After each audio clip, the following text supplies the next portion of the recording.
What if you could have a beautiful flower garden that could also feed your family year after year with almost no effort? Well, you can. Using flowers as food is an ancient tradition, and today we're exploring 6 stunning perennial flowers you can also eat, including how to grow them, starting with one of the most reliable and easiest edibles you can grow. Number 1. Chives. First up is one of the most reliable and truly perennial edibles you can grow. Chives. If you want the easiest entry point into edible flowers, this is it. Chives are incredibly forgiving, thriving in zones 3 through 9, and will happily grow in full sun or partial shade. They aren't picky about soil, as long as it's reasonably moist and well-drained. We all know and love those slender, green leaves for their mild onion flavor, perfect for snipping over potatoes and eggs. But the real secret weapon of the chive plant is its flower. In late spring, the plant sends up these beautiful, fluffy, purple pom-pom blossoms. So many gardeners just cut them off, but that's a huge missed opportunity. These flowers are not only edible, but have a delicate, onion-like flavor that some people find milder and more floral than the leaves. Harvesting them is as easy as it gets. Just snip the flower heads off when they're fully open. You can break the head apart into dozens of tiny individual florets and sprinkle them over a salad for a burst of color and a gentle, spicy kick. Or mix them in a softened cream cheese for a beautiful, vibrant spread for bagels. But an almost magical way to use them is to make chive blossom vinegar. Just fill a jar with chive blossoms, top it with white vinegar, and let it sit for a week or 2. You'll get a stunningly bright pink vinegar with a delicate onion essence that makes the most amazing vinaigrettes. You can also mix the florets in a softened butter to make a compound butter that's incredible on grilled steak or fresh bread. Plus, chive flowers are a magnet for pollinators, so by letting they bloom, you're helping your whole garden. As a member of the allium family, along with onions and garlic, the entire plant is a flavor powerhouse. Number 2. Hosta. Next up, we're moving into the shade with a perennial you might already have in your garden, but have never thought to eat. It's the undisputed king of the shade garden, the hosta. And it might surprise you, but yes, hostas are edible. Hardy in zones 3 through 9, hostas are the go-to for those tricky, shady spots. In Japan, however, hostas are a prized spring vegetable known as yurui. It all might make more sense when I tell you that hostas are in the asparagus family. So what parts do you eat? The most sought-after part is the young, unfurled shoot that pops up in spring, called a hostin. When harvested at just a few inches tall, these shoots are tender with a flavor very similar to fresh asparagus. You can rinse them and eat them raw, or lightly saute them in butter. Hostas are delicious. The young tender leaves can also be used like spinach in a stir-fry or as a wrap. Even the flowers that appear in summer are edible, with a delicate lettuce-like flavor that makes a beautiful addition to a salad. While all hostas are considered edible, some varieties are said to taste better than others, and older leaves can get tough or bitter, so it's best to stick to the young growth. It's a great reminder that the line between ornamental and edible is often just a matter of perspective. Number 3. Bee balm. Our next plant is a pollinator powerhouse that has it right in the name. This is bee balm, also known as monarda or wild bergamot. Bee balm is a true hardy perennial native to North America and thriving in zones 3 through 9. Visually, bee balm is stunning. It produces tall, sturdy stems topped with wild, shaggy-looking flower heads in brilliant shades of red, pink, purple, and white. These tubular flowers are perfectly shaped for pollinators with long tongues, making them an absolute favorite of bees, butterflies, and especially hummingbirds. Just plant it in a sunny spot with moist soil and decent air circulation to keep it happy. The whole plant is aromatic, which gives a clue to its culinary uses. Crush a leaf, and you get a complex, spicy scent that people describe as a mix of oregano, mint, and citrus. Both the leaves and flowers are edible and have been used for centuries. Native American tribes, like the Oswego people, brewed the leaves into a medicinal tea, a practice later adopted by colonists as a black tea substitute after the Boston Tea Party. Today, the most common use for bee balm is making a wonderfully fragrant herbal tea. Just steep the fresh or dried leaves and flowers in hot water. The flavor is bold and warming, and some say it's reminiscent of Earl Grey tea, which is flavored with bergamot orange. The flower petals can be sprinkled into salads for spicy, colorful confetti, and the leaves can be used sparingly as an herb to flavor meats. It's a fantastic plant that's a pollinator magnet, a striking ornamental, and a flavorful herb all in one. Very much like our next contender. Number 4. Sulfur Cosmos. Our journey continues with a flower that is literally a burst of sunshine, the Sulfur Cosmos.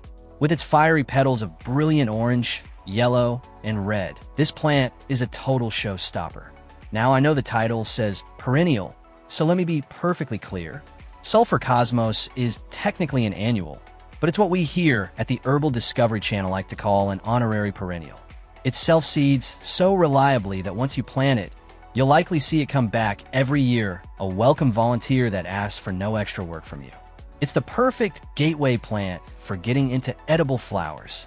What's great is that unlike many garden flowers that need rich soil, Sulfur Cosmos actually does best in average or even poor soil.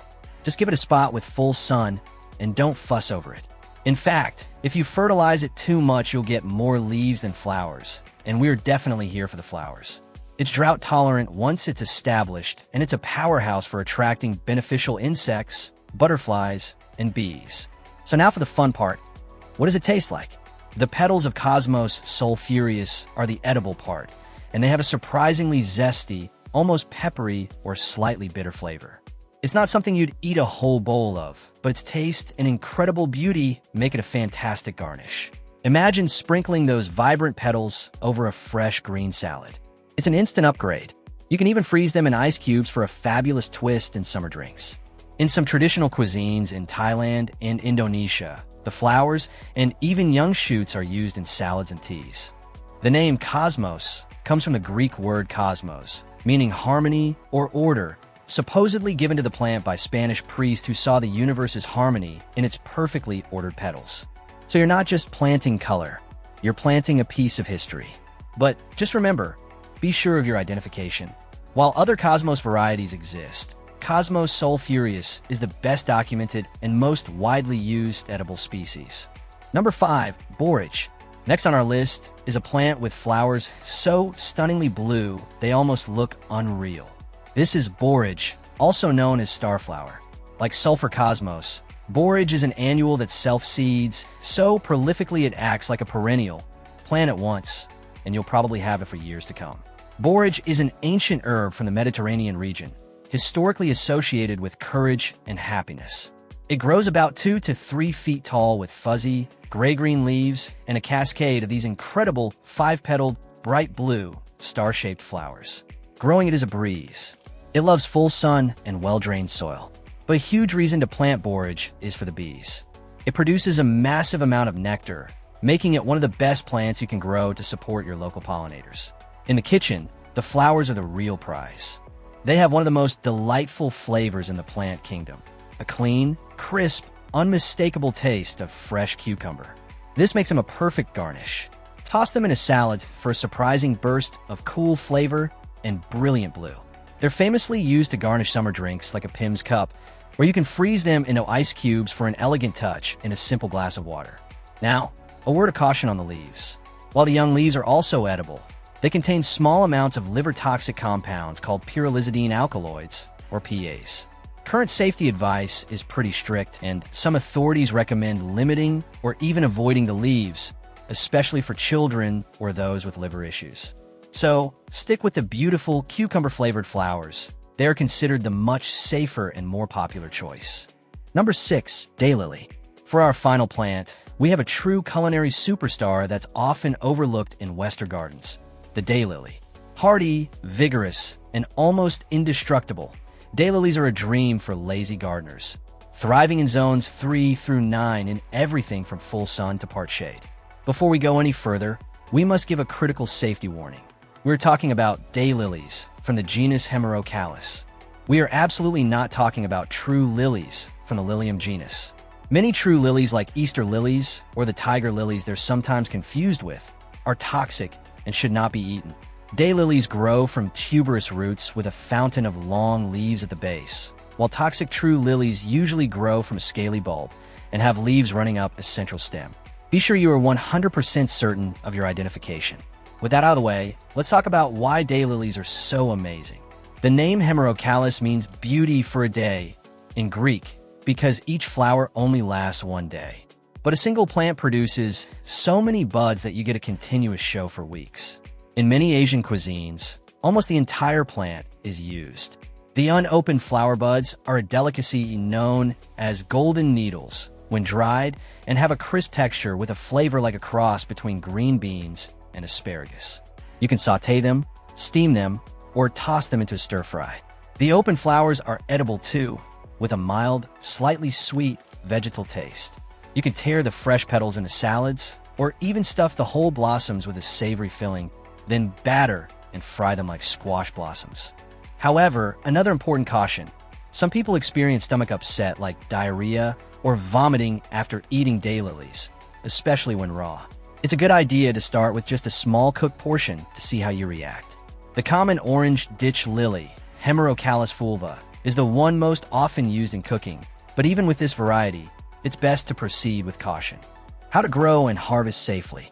Now that you're inspired to start munching on your flower bed, let's cover some essential safety rules. This is the most important part because enjoying your edible garden means doing it safely. First, positive identification is everything.